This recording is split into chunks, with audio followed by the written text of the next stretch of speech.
매일 아침 하나님과 함께 누리는 하늘의 양식, 오늘 만나. 여호와의 말씀이니라.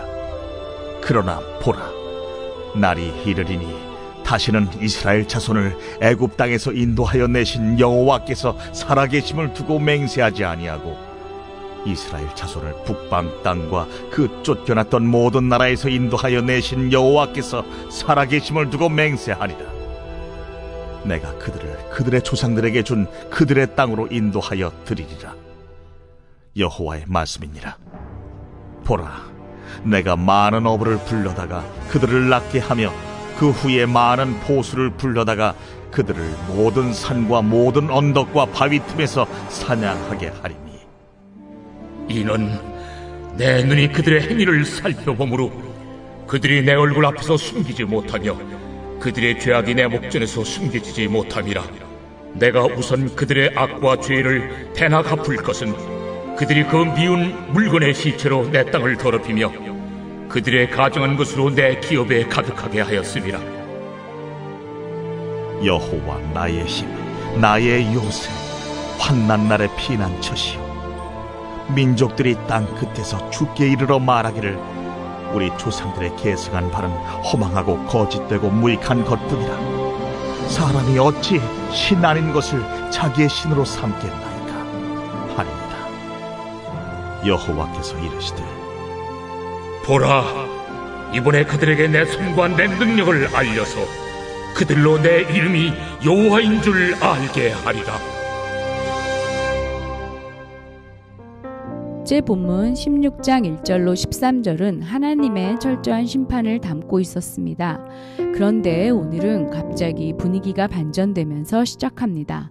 남유다의 회복이 선포되고 있는 것이지요. 하나님은 14절에서 보라, 날이 이르리니 라고 말씀하십니다.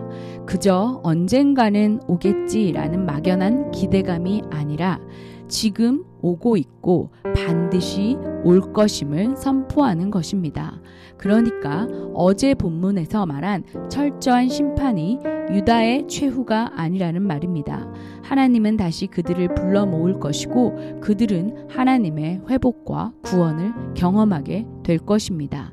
하나님은 출애굽, 아니 출바벨론을 선포하십니다. 백성을 언약의 땅으로 다시 불러들이는 것, 이것은 파기된 언약의 갱신입니다. 그들이 먼저 언약을 파기했지만 하나님은 다시 그 언약을 회복시키신다는 것이지요. 왜냐하면 하나님은 신실하시기 때문입니다. 혹시 우리 중에 삶의 파괴와 파멸의 과정을 경험하고 계신 분이 있다면 이 역시 하나님께서 완전하게 하시는 회복의 한 과정임을 믿으셔야 합니다. 우리의 모든 불순물을 제거하려는 것이지요. 하나님의 계획은 재앙이 아니라 회복이라고 예레미야 29장 11절에서도 분명히 말씀하고 계십니다. 하나님의 징계의 목적이 구원임을 기억해야 우리는 환난 중에도 낙심하지 않고 하나님만 바라볼 수 있습니다. 그러나 이렇게 구원의 날에 대한 선언이 하나님께서 이미 예고하신 심판의 취소를 의미하지는 않습니다. 16절부터 다시 하나님께서는 심판이 철저하게 이루어질 것이라고 말씀하십니다. 심판은 죄의 대가를 지불하는 필연적인 과정입니다. 사랑의 하나님은 죄를 용서하시지만 그러나 공의의 하나님이시기 때문에 죄는 언제나 대가를 지불해야 합니다. 이스라엘의 죄로 인한 하나님의 철저한 심판은 어부와 사냥꾼의 비유를 통해 묘사됩니다.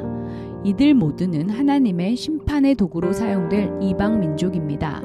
바벨론이 강하고 유다가 약해서 그저 당하는 것이 아니라 유다의 행위가 너무나 악하기 때문에 하나님은 바벨론이라는 도구를 허용하셔서 그들을 심판하시기로 하셨습니다. 18절에서 보듯이 이것들은 모두 유다의 죄의 결과입니다. 이 심판은 유다 백성의 우상 숭배를 포함한 모든 이교적 행동과 하나님의 뜻을 거역하는 행위의 결과라는 말이지요. 하나님은 공의로우셔서 결코 죄를 간과할 수 없으십니다. 그들의 죄악이 약속의 땅을 불결한 것으로 만들어 마치 이방인 땅과 똑같이 만든 것이기 때문에 하나님은 더러워진 그 땅을 심판하실 수밖에 없는 것입니다. 그 땅이 하나님께서 약속하신 약속의 땅이라 할지라도 말입니다. 그러나 이것 역시 회복의 과정임을 기억해야 합니다. 우상을 숭배하고 하나님에게 죄를 행했다면 아무 고통 없이 어려움 없이 평안하게 회복만을 기대할 수는 없습니다. 무릇 징계가 당시에는 즐거워 보이지 않고 슬퍼 보이나 후에 그로 말미암아 연단받은 자들은 의와 평강의 열매를 맺느니라 라는 히브리서 12장 11절 말씀을 기억해야 합니다. 이제 19절로 21절은 하나님의 심판과 구원은 이스라엘 백성과 열방이 그들의 죄에서 돌이켜 여호와께 나오게 하는 계기가 될 것임을 분명하게 보여줍니다. 19절과 20절에서 예레미야는 이방들에 대해 기도와 간구로 하나님께 아뢰입니다. 비록 심판과 징계가 있지만 여전히 소망을 가지고 기대하며 찬양하며 기도로 나아가고 있는 것입니다. 예레미야는 하나님을 나의 힘, 나의 요새, 환난날의 피난처라고 부릅니다. 이것은 이 모든 것이 여호와 하나님으로부터 비롯되었고 이 모든 해결점 역시 여호와 하나님으로부터 비롯될 것이라는 확신에서 나온 말입니다. 이제 21절에서 하나님은 예레미야의 기도에 응답하십니다. 언젠가는 그들에게 하나님의 손과 능력을 알려 그들로 하여금 하나님의 이름이 여호와인 줄을 알겠다고 하십니다. 결국 예레미야는 절망의 상황에서도 하나님 앞에 소망의 기도를 드리고 있습니다. 저와 여러분이 절망의 상황에서 드리는 기도는 어떤 것입니까? 우리가 기대하는 하나님의 능력은 무엇이며 우리는 하나님께 어떤 고백을 하고 있습니까? 하나님은 우리가 절망의 상황에서 사람에게 호소하고 사람에게 아픔을 토로하는 것이 아니라 하나님의 이름을 부르며 하나님 앞에 꿇어 엎드리기를 기다리고 계십니다. 우리 하나님은 사랑이시지만 공의이십니다. 인간의 죄악은 하나님의 거룩한 분노를 불러일으킴을 우리는 기억해야 합니다. 또한 하나님은 공의의 심판 가운데서도 사랑을 잃지 않으시는 사랑의 하나님이심도 기억해야 합니다. 범죄한 인생이 심판을 받는 것은 너무나 당연한 일이지만 하나님의 사랑은 거기서 끝나는 것이 아니라 다시금 우리 인생들에게 구원의 손길을 베풀고 다시 기회를 주시는 분입니다. 그러나 우리 모두는 이 자비와 사랑을 당연시 해서는 안 됩니다.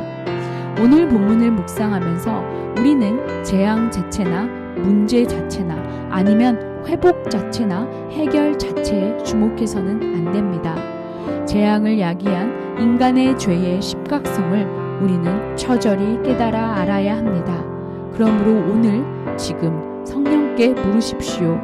내가 죄라고 깨닫지조차 못하는 나의 죄를 들추어 달라고 하나님의 빛이 내게 임하여 작은 죄도 주님 앞에 토설할 수 있도록 민감함을 허락해 달라고 기도해야 할 것입니다.